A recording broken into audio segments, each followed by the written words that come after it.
Christophe, vous êtes au départ, on pourrait dire un médecin, un soignant légitime, c'est-à-dire que vous êtes un soignant académique, vous venez de la médecine et vous avez choisi tout en restant dans ce cadre, de sortir des sentiers battus. Hein, si vous avez accompli l'essentiel de votre carrière de médecin psychiatre dans le service hospitalo-universitaire de l'hôpital Sainte-Anne à Paris, au sein d'une unité spécialisée, là je lis, hein, dans le traitement et la prévention des troubles anxieux émotionnels, anxieux et dépressifs, etc. Mais vous êtes surtout quelqu'un qui, à côté de ça, vous avez décidé de développer des thérapies cognitives, des thérapies alternatives. Et ça n'a pas dû être facile.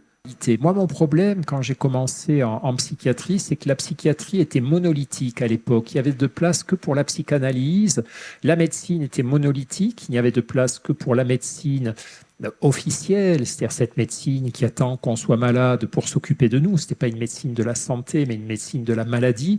Et donc, quand le patient est malade, il vient voir le docteur, qui lui donne un traitement, et puis c'est comme ça, et puis on suit le traitement, et puis après on n'en parle plus.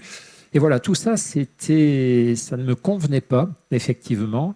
Et je voyais bien que je ne pouvais pas renverser tout ce système. Et donc, l'idée, ça a été de faire rentrer nos idées, nos convictions tout doucement. Et surtout, le truc très fort, et c'est pour ça que moi j'ai beaucoup de reconnaissance envers les lectrices et les lecteurs de mes bouquins, c'est qu'en fait, c'est le grand public qui a mis la pression aussi sur beaucoup de soignants, beaucoup de thérapeutes, en adoptant les idées qu'on transmettait dans nos livres ou dans nos interventions. Et ça a été quelque chose d'extrêmement important, ce partenariat avec les lectrices et les lecteurs qui allaient voir leurs soignants, disaient ben, vous ne faites pas de méditation, vous en pensez quoi? Enfin, peu à peu, ça fait aussi bouger les lignes. Ce qui est clair, c'est que tout ce que je le fais avec l'arrière-pensée d'être utile, d'aider.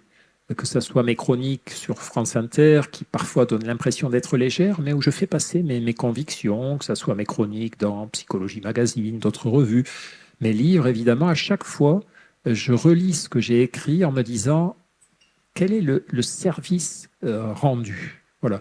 Vous savez, à un moment, j'étais expert à l'Agence du médicament. Avant de commercialiser des médicaments ou des nouveaux médicaments, il y a quelque chose qui, je ne sais pas si ça s'appelle toujours comme ça s'appelait l'Agence du médicament. Et donc, on nous demandait notre avis quand un labo proposait une nouvelle molécule ou une évolution d'une molécule.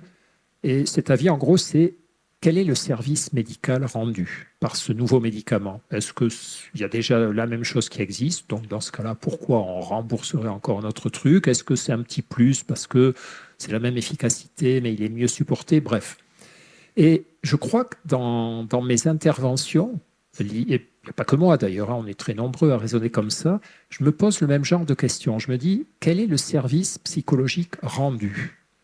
Ce qui est important, ce n'est pas que ma parole me fasse plaisir, plaise aux gens ou quoi que ce soit, mais c'est qu'elle éveille en eux quelque part un questionnement qui puisse se dire, tiens, ah ben oui, c'est vrai, par rapport à ma façon de prendre soin de moi, d'être en contact avec les autres, comment je fais, moi, comment je procède. Donc, c'est ça l'idée qui est à l'arrière de tout ce que je fais. Donc, je considère que c'est un prolongement de mon métier de soignant, effectivement, d'une autre manière, à une autre façon. En tout cas, j'ai compris ça très vite pour les livres.